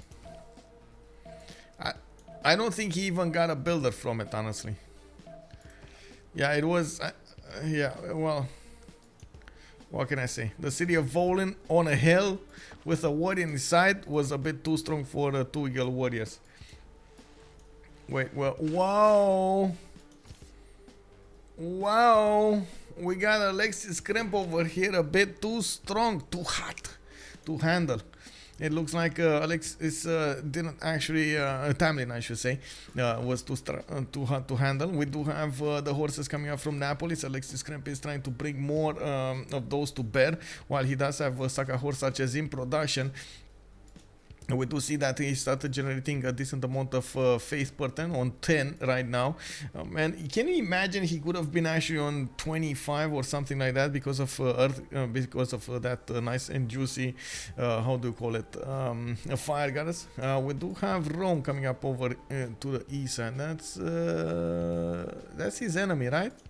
That is an enemy scout right next to his trader, looking very angry right now. And the scout still has movement, by the way. It's 3 movement. He should really go for that. Go for the trader. Go for the trader. Go, go, go. Alexis is not gonna get to move now. Yeah, there we go. He went for it. 50 gold. Easy peasy. Ka-ching! You can even hear it, you know. Ka-ching! Yeah, Volin very strong, very strong. We got encampments coming up from Alexandria and Sharkidiki. 3 of them at the count. Oh my god, this is just massive. This is everybody rel warring. This is, I don't think we have a single nation in the game that is not focusing on war at the moment. Even if we got harbors coming up from Rome and Aztec, they're still focusing on war. You know, it's still war. Oh man, this is gonna be awesome. We got over here archers coming up from Nobamba. We do have Alexis Krempp getting a few more horses. Those Saka horse archers. Lost his trader, unfortunately. And as you can see, Apology is looking for more. Makeup is going to get some improvements from Scythia's builders. And I do see he's going to start get a bit of extra production coming up from the mines on that wonder. While I'm actually quite curious how Alexis Krempp is going to try to approach attacking into Nobamba, that looks like it's not going to go down anytime soon. We do have strong archers on both sides, and we do have now a general coming up on Zulu. That's a bit too much for him to handle. We do have also India coming up with a Varus. Oh my god, already 2 Varus. Oh, these are 4 movement Varus. 4 movement Varus. Oh man, Madurai coming up with Magnus establishing in 2 turns. He's 3 turns. He's getting a builder. That's exactly the correct time. He has more Varus coming up from Pana and his city Hyderabad. While you can see over here, Tithub's Mariano Chariot Archers are doing a decent chunk of damage against the Varus, but he needs strong units to play with. He's trying to get a few warrior pre-builds, and oh my god, is Floppy actually gonna go Hypastis? He's going oh my, these are extremely strong units. Man, if they get next to the city of Rakedet and just, you know, look at it funny, city of Rakedet is just gonna go crazy. We do have Zoroastrianism for Egypt, and it is gonna be divine inspiration with sacred places. Of course, trying to get some extra bonuses from that wonder, from that Stonehenge, while he did manage to improve his iron tile. Looking at era score screen, we do have the classical era started, and everybody in the game did manage to get a golden age. Looks like Nawyk is gonna be with Paintbrush and Voice golden age. We do have Tomaris coming up with a monumentality golden age, and of course already has in the bank around 95. Well, I say already has, but that's just not big enough. We do need to see how his Saka horse archers are gonna deal the damage against these Zulu units, and I don't think he actually has enough of them. Very late with the encampment coming up in 4 turns. Oh, didn't nail the timing. Now his 24 production, not big enough. I would definitely say not big enough. Is he like, oh, okay, well, it is what it is. Talasta over here coming up with a Paintbrush and Voice golden age on Aztec. 4 cities is he did finally manage to get a warrior dealt with in the city of Volin, and he got a builder, free builder coming through. We do have Talasta going for his lighthouses, audience chamber coming up from his capital city, from that Gavron Plaza, and of course I do see him getting some more monuments for the extra culture. Magnus opening, Moksha second in Teotihuacan, and yeah, we'll see when he's going to actually get these cities to the north. We do have also Macedon coming up with 9 science and 19 culture with 33 production. Macedon is massive. Oh my god. Hannibal Barca showing up. We got, oh my god, no. No, please don't. Oh, please, Tithub, please do not defend yourself with just a Mariano Cheret Archer in that particular tile. Is he actually going? Oh my god, bro. Did he pass this? Oh man. They're not even gonna care about your Mariano. They're gonna just walk in like they own the place. That's a problem. Look how fast these Varos went to the city of Ses. Oh man, Nawyk just, man, not fooling around. He's there to do some damage. And of course, Tithub over here with a Monumentality Golden Age is going to be on the receiving end. He has a 21 faith a turn, quite a few Marian Chariot Archers. He's getting the faith to use for the builders. And he's going to try chopping a few defenses down very quickly. Needs to get them very quickly. You do have him with a decent chunk of culture. Well, what is culture in the face of Varus? You gotta ask yourself, you know. Yes, he did get him. Yes, he did. I'm not so sure if that's a mistake, because he definitely needs as much faith as possible, and at the same time, that actually gives him quite a few stats from Stonehenge. We'll see. He has the first horse, for the first horseman upgraded in the city of Ses, and that's gonna put that city on a stronger defense. Not sure why he didn't shoot with the Marian. Oh, can that shoot? Oh, that cannot shoot actually. The city is on a hill, right? And it's blocked the shooting. Well, that's a problem.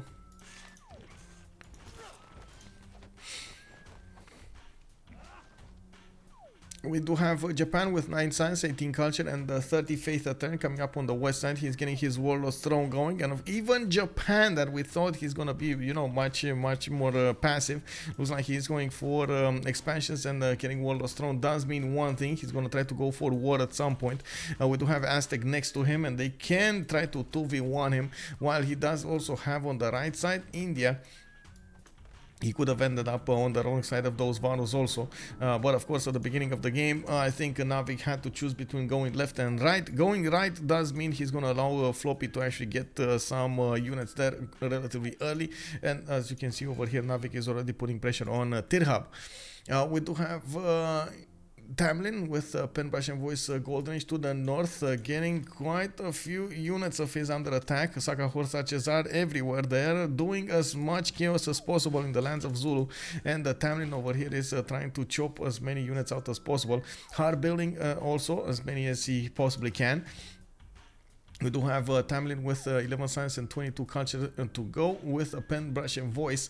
Oh my god, look at the Saka Horse Archers coming up from Alexis Krempp. Apology coming up with also 11 and 26. We do have him on a Pen Brush and Voice Golden Age on a 4 series Rome. And by the looks of it, he is going to get some campuses and the boats out. Let's actually see the first moves. One archer. Yeah, one archer got taken down from Zulu, and I think we do have Alexis over here needing to decide what he's gonna do with the next one. The next moves, yeah, he did sacrifice one of his own archer, and I do see one of his horses died. A bit of a problem, you know, it is what it is.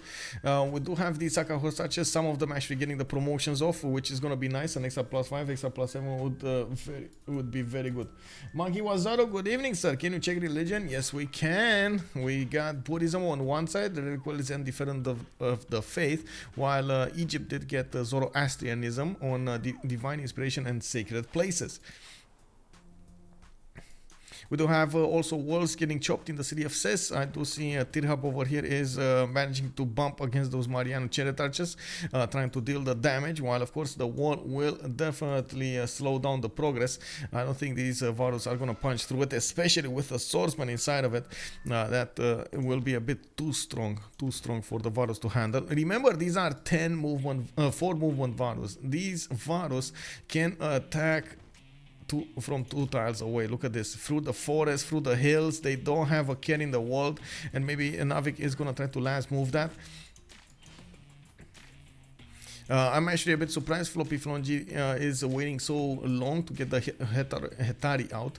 We do have Basilico Pates coming up from his cities, and of course Floppy does have quite a few chops remaining for those builders. Going out of the force does allow him to build them relatively fast, and he did expose that he passed this to Egypt. Defender was taken by Egypt. Yeah, it was. I think it was how to say, Japan a bit too fast on the buttons there, and they didn't coordinate properly. I think he was more beneficial for India to attack Egypt. He has Aztec to distract Japan from him. Well, let's see. We do have more Mariano Chariot archers attacking into these Indian Varus. The Varus are starting to punch through. They're getting behind enemy lines here, and there aren't that many swordsmen available on the front line to defend against this. While, of course, the archers will need to start shooting down the walls. You would 100% need something like a catapult over here to deal with the wall defense. As you can see, the Varu just doesn't have enough strength to take the wall down. He's much better off just attacking into the units. We do also need to see if Macedon is going to start pumping out units. Finally, he finished that Basilico Pates from Pella, and he's getting the Hetari out of that city center. We do need to see when he's going to start pumping enough of them out. And of course, Floppy, oh my god, this is just chaos unleashed. We got Tithub trying to defend against a Hypastis with a spearman. Do you see the damage? We got a 57 attack strength unit against that spearman of 30. Unbelievable. That is a strong spearman. But I don't have to call it now. Scythia's attack on Zulu, I think, just failed. And that was a massive effort coming up from both of them to one attack, the other one defend.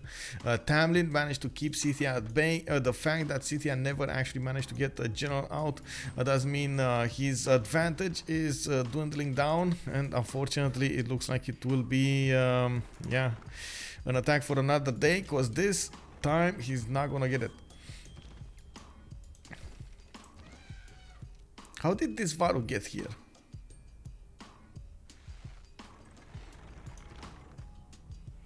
And it's not dead? Wow.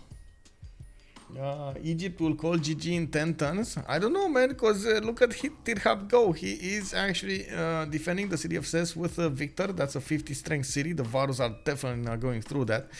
He is getting a lot of these Manian Chariot archers, but it's all about the east, though. Floppy coming up with the Hetaris, one turning, two turning them from his city center. That's gonna be nasty. That is gonna be nasty. We do have also Gabzou coming up with Fukuoka with a few of these swordsmen.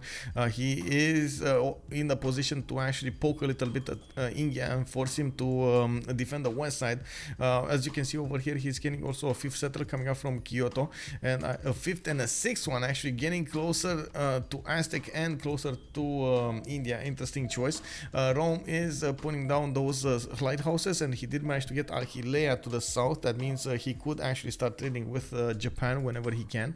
That's gonna be nice for them. He also finished that Temple of Artemis from the city of Rome. That's only a 1 and a 2 Temple of Artemis. Not a really strong one, but you know, you take it.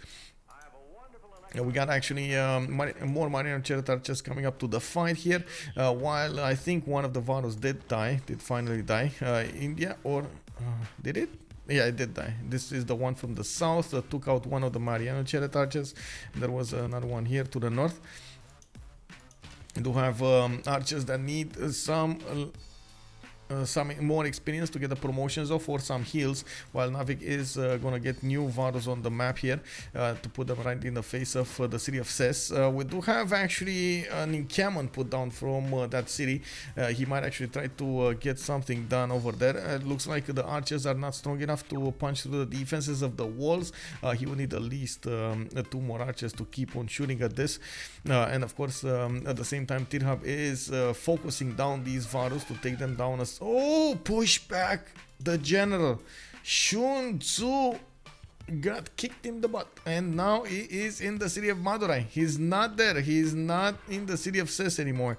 Looks like Tithub is successfully pushing back India from his city centers, while he's gonna need to start dealing with the Hetaris. FloppyfloNG coming up from Raketet on the east side.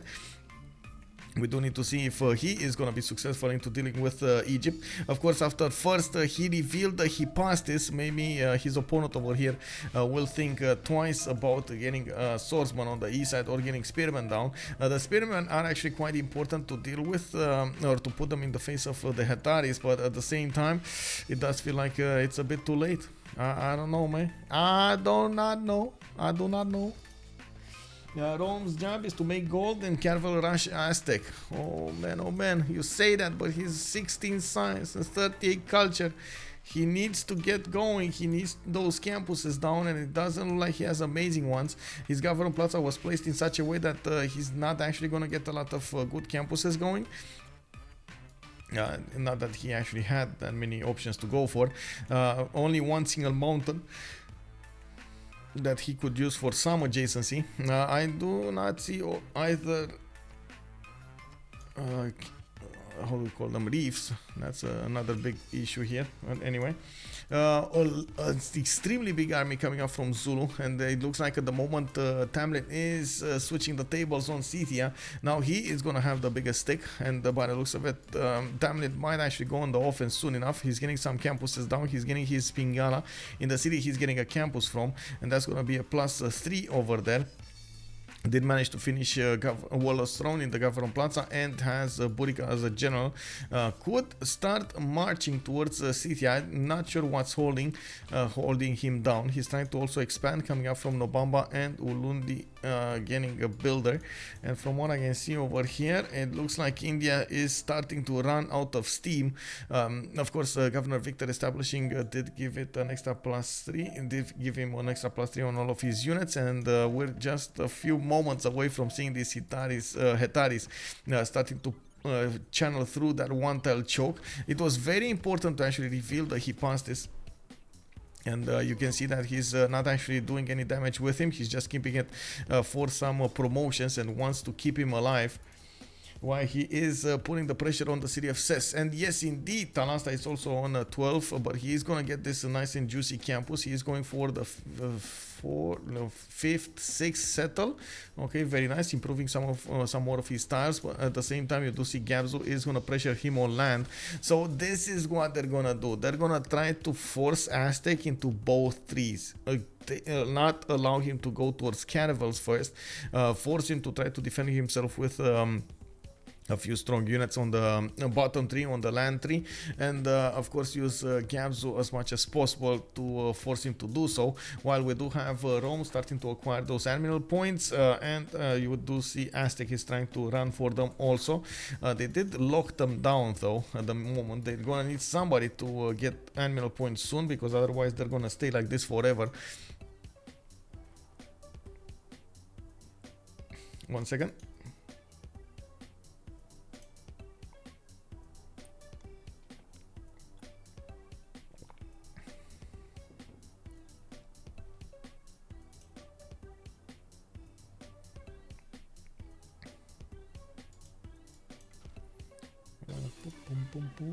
Boom.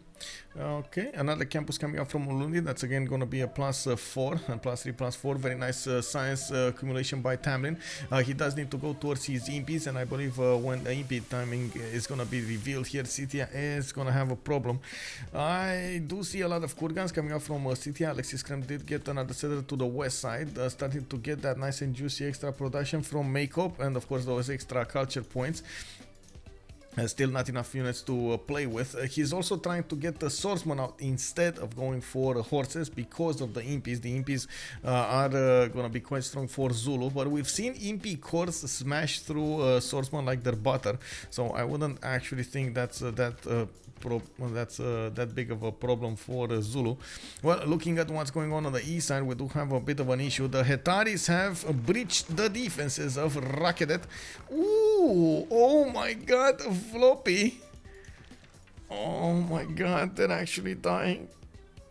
Oh my god, guys. This is what we get for Not trusting Tithub.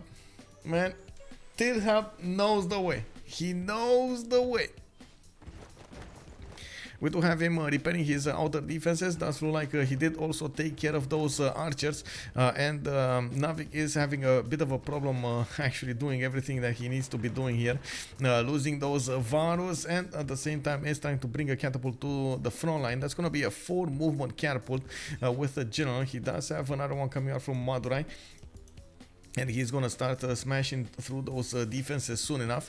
He didn't need to wait a little bit for it. Floppy, by the way, is also bringing his own catapults coming up from his cities, and I do see a lot of Hetaris on the way. He needs to keep on moving, keep on attacking against the Marianos and dealing damage over there as much as possible.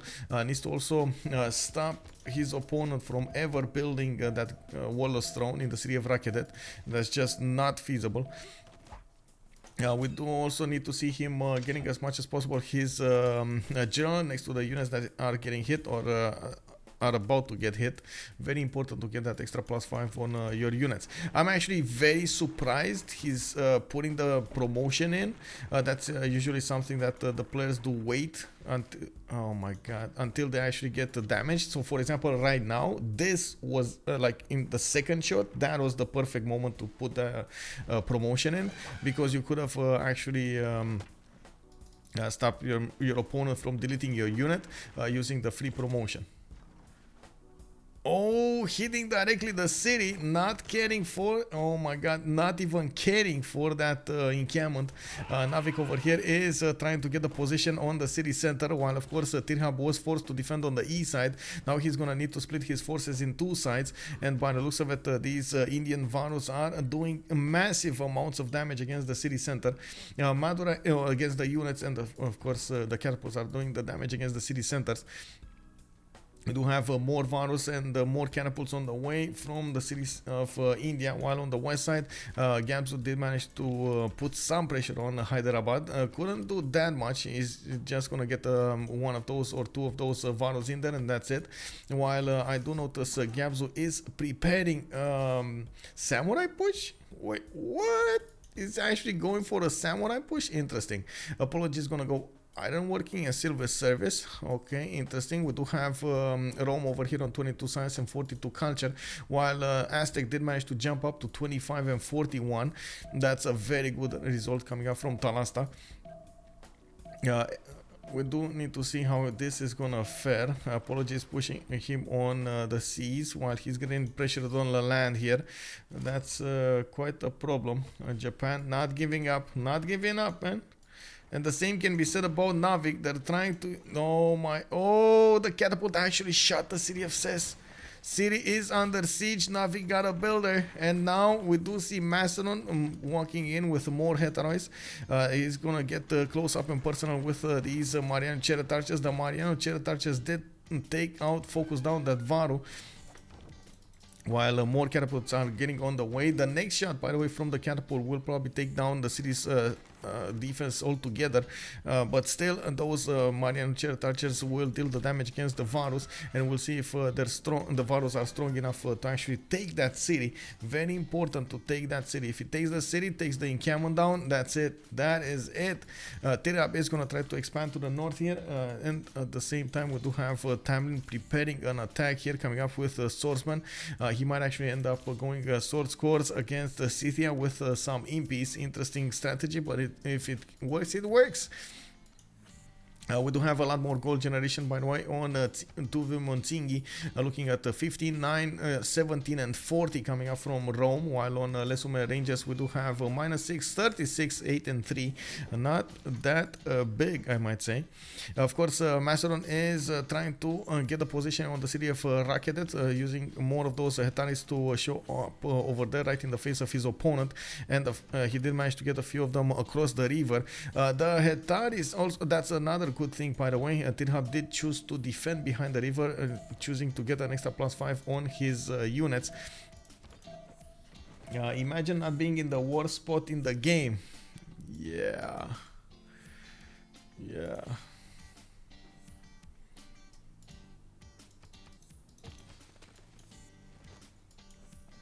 Oh two Mariano Chariot archers just deleted from the game. Floppy is managing to heal up one Hetari behind that, and he's bringing new Hetaris on the map from the east side. We do have Nawyk also coming up from the west, trying to deal the damage against the city of Ses. He is waiting with the catapult. Let's see it. Let's see it. No. Oh, I see how it is. He's actually gonna wait until next time. Okay, interesting. He didn't have enough movement to deal with it now. Oh, he didn't have the general. That's interesting. We do have Varus coming out, more Varus coming out from Madura, and he does need more because he just lost the one on the city of Ses. Looks like the two walls with the extra Victor, of course, damage, and the Mariano Chariot archers getting some extra damage are dealing so much against these Indian units. They managed to push back those Varus, even the Varus.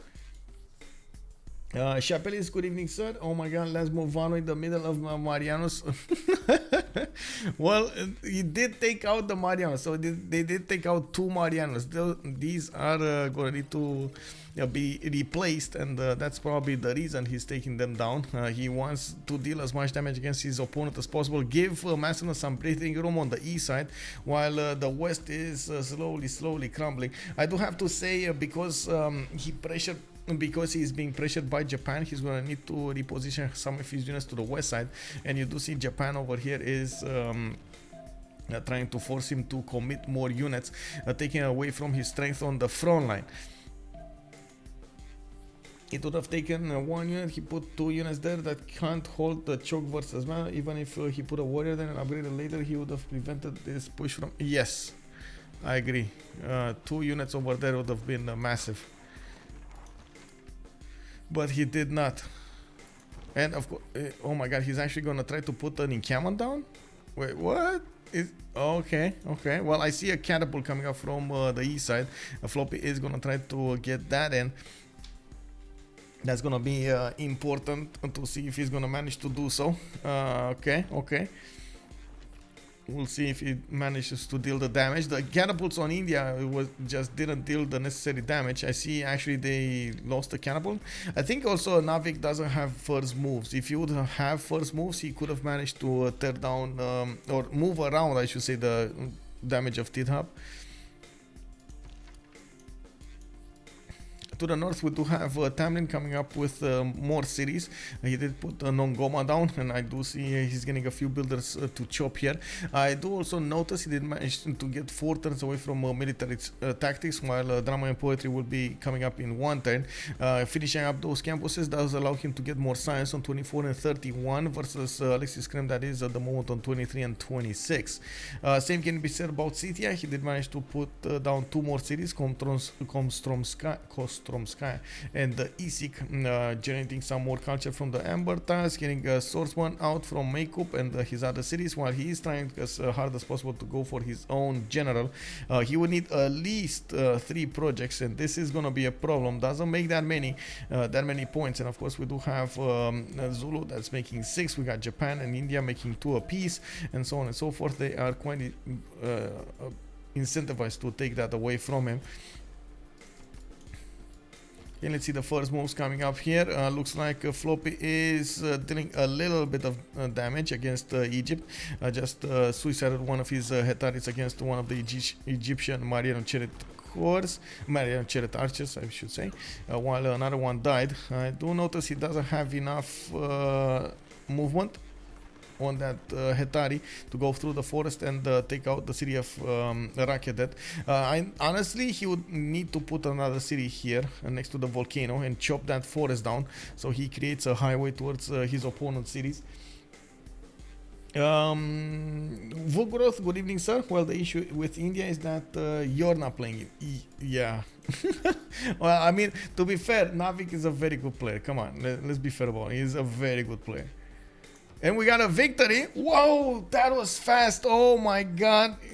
Unbelievable. We got a victory coming up over here. Looks like Floppy is calling out the GG Lesume Rangers.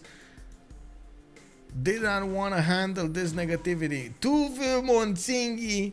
takes the battlefield. Tithub managed to survive in a 2 versus 1 situation. We got Hetaris going through 1 jokes against these Mariano Cheratarges. The Varus were just taking down exactly like in Excalibur, man. Oh my god, unbelievable. Like Tithub MVP.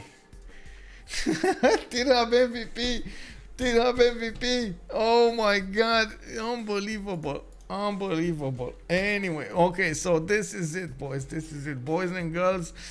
Wow. Veux mon Tsingy picking up that first position, that 5th position in how to say, in CivFR Squadrons. Unbelievable. Let's go in. Let's go in. There's probably gonna be some mad tears over here, but of course they're gonna be they're gonna cry in French. So let's hear them out. Oh, maximum number of people.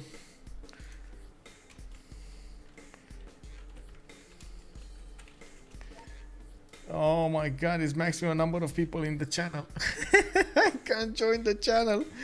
Drag me in. Drag me in. Is there a...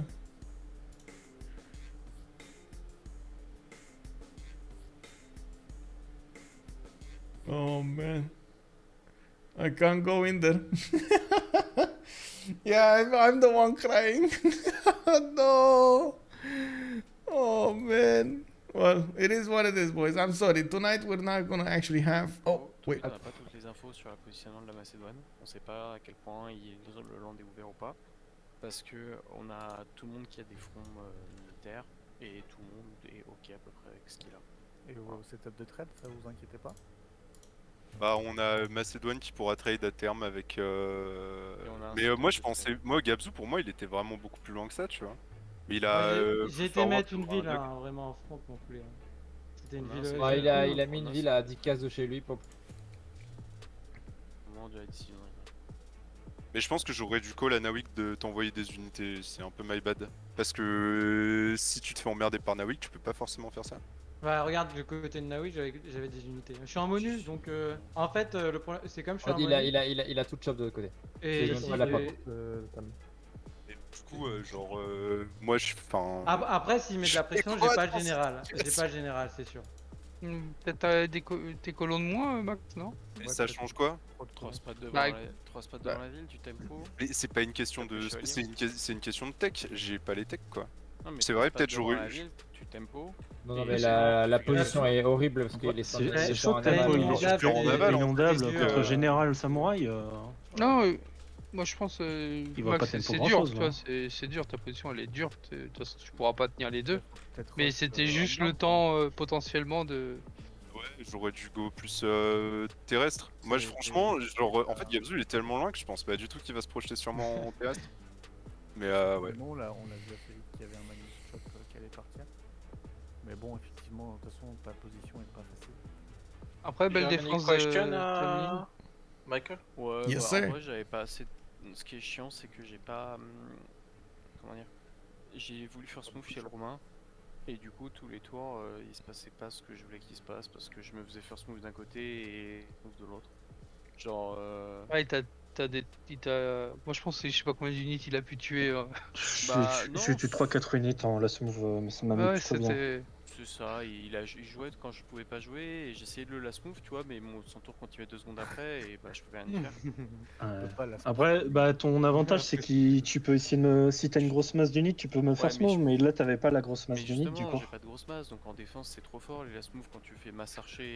Non j'ai pas le contraire mais... Quand j'avance. Je pense en fait juste je pense que tu t'es trop précipité avec tes saccas en fait tu devais attendre d'en avoir un 2-3 en plus tu vois pour pouvoir me tout taper tous mes archers. Mais après il a pas de général avec les J'ai pas de général, ça sert à rien. Ah non mais ça je dis pas le contraire. Je peux pas avoir de général parce que je fais le choix de partir directement sur les cavaliers et les poneys pour rush ta ville.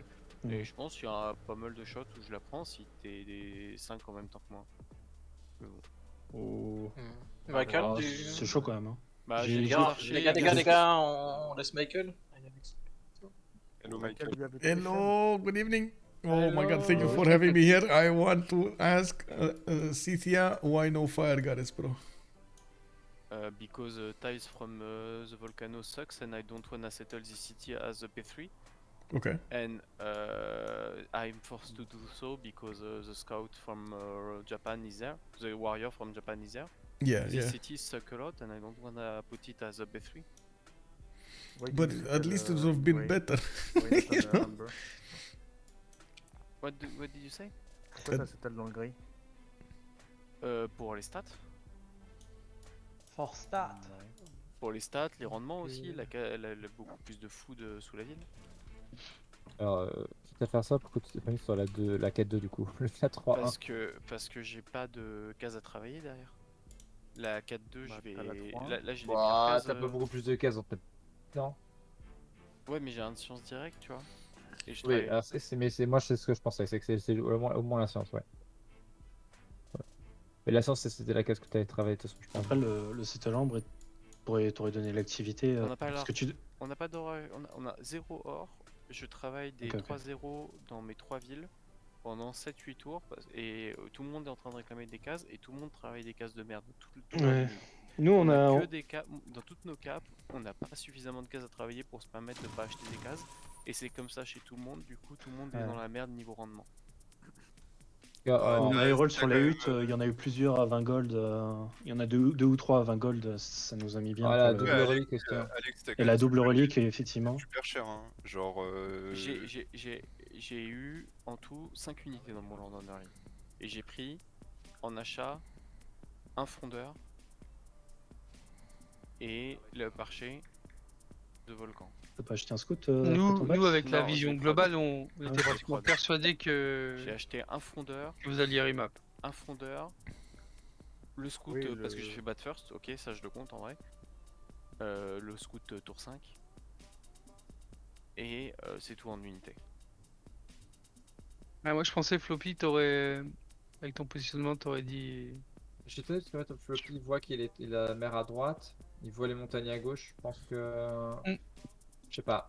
Après, t'étais à 4 de pop rapidement et tout, t'étais bien. Je peux pas deviner la grosse chaîne de montagnes à droite de l'Egypte, donc ça il faut pas le deviner. Ah bah oui, cette map est très désavantageuse pour nous et on doit remap si on a toutes les infos, mais on fait un choix en disant on a un setup de trade, tout le monde a des fonds. Même la City, c'est pas quoi le ouf, setup de ce qu'elle a. la City et Chandra Macedon et Steak.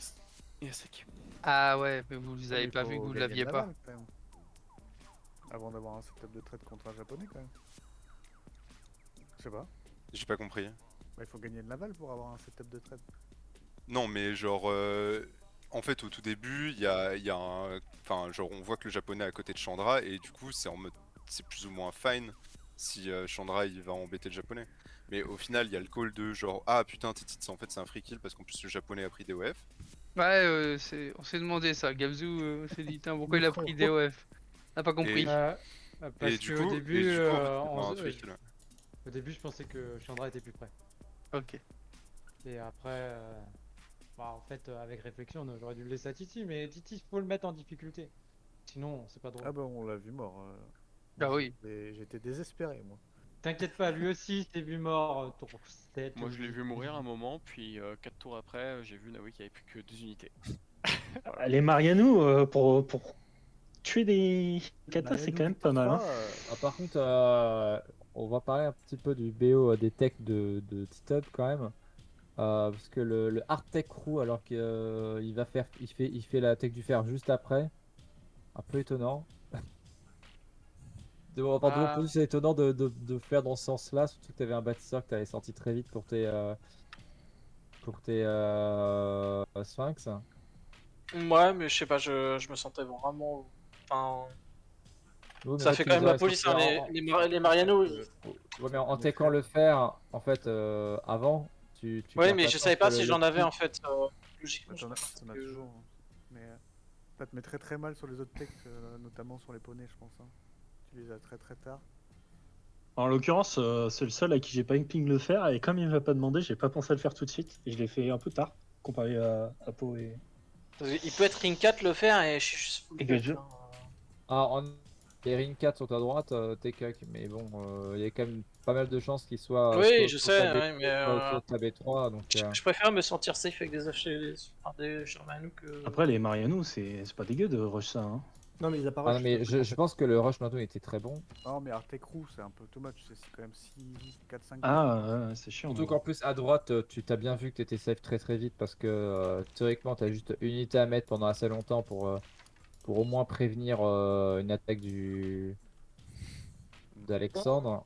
Enfin, de toute façon, moi j'ai fait deux choses dans la game. C'est un stonage, une place de Zulu et des Okay, so I'm gonna stop it here. I do need to get to a meeting since I have the opportunity. I do need to get to the CWC admin meeting to deal some last minute changes over here. I do also want to ask, of course, not ask, sorry, say thank you everybody for, of course, the happy birthday things and the gifts. Much appreciated. Thank you so much. Let's hope we're gonna see each other also tomorrow. We're gonna see the second game coming up between WCG and COC for the seeding in the CWC season 7. We're gonna start up with the details, of course, on my Discord, and you guys can see it over there. During the weekend, like I told you, I will have quite a bit of stuff to do for my birthday and for my mother's birthday. So we're probably gonna see each other tomorrow and then in the next week. But I do hope you guys will understand that. Also, I do want to say, if you're coming up from YouTube, I hope you enjoy the content. I do hope you enjoy all of this action coming up all over the map, and you're gonna throw this video a thumbs up if you did. If you didn't, I totally get it. Throw it a thumbs down, or tell me in the comments why didn't you like it or what could have been improved. I do always try to follow up with all of the advices I get, and of course try to adapt as much as possible. Thank you so much, and Voltaire also. Have a good evening. Soldi Gabibara, CC Pyro, good evening, sir, and good evening. We did have Lesumer Rangers conceding the game to veux mon Tsingy. veux mon Tsingy coming up with the 5th spot in the group stage of the CivFR Squadrons. So, this is gonna be it. Thank you so much, guys and girls. Let's see each other in the next one. Don't forget to join my Discord for updates about my schedule. !mark Discord, and you're gonna get a direct invite there. Good evening, by the way. Hello.